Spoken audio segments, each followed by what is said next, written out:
इस भगवान गणपति की इस महागायत्री को आप याद कर लीजिए।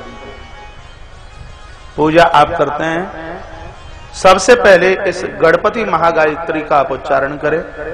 एक आध हजार बार आप बोलते हो गम गणपतये नमः। एक बार आपने बोल दिया एक दंताय विद्महे वक्रतुंडाय धीमहि तन्नो दंत प्रचोदयात्, उससे ज्यादा फल इसका है। यदि 12 नाम गणपति के आप नित्य लेते हैं तो परदेश में गई हुई दौलत वापस आ जाए। ऐसी संपत्ति जो सन्मति को खराब न करे। यूं तो पैसा सबके पास होता है, डाकुओं के पास बहुत पैसा होता है, लेकिन पैसा सार्थक धन्य वो है जो पैसा हमारी सन्मति को खत्म न करे। ऐसी संपत्ति पास में हो गई। संपत्ति रावण के पास बहुत है, महाराज दशरथ के पास में उनके सामने कुछ भी नहीं है। लेकिन ध्यान रखना, रावण के पास ऐसी संपत्ति है जो मेघनाद को जन्म देती है, और महाराज दशरथ के पास ऐसी संपत्ति है जो भगवान राम को जन्म देती है। मेघनाद काम का प्रतीक है, प्रभु राम ज्ञान के प्रतीक है।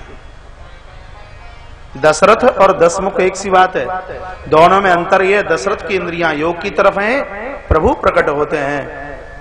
और ऐसी संपत्ति जीवन को रावण बना दे, रावण रुलाता है और उसकी इंद्रियां भोग की तरफ जाती हैं, तो दुर्वासना शूर्पणखा, अभिमान कुंभकर्ण, राग और द्वेष खरदूषण, इन लोगों का जन्म होता है।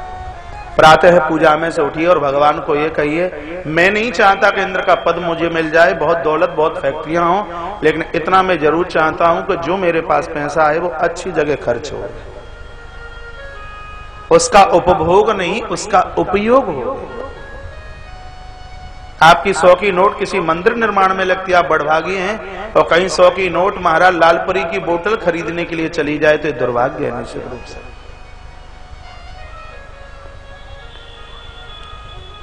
तो एक दंताय विद्महे वक्रतुंडाय धीमहि तन्नो दंत प्रचोदयात्। अध्यात्म भाव भगवान गणपति का समझिए एक दांत वाले हैं।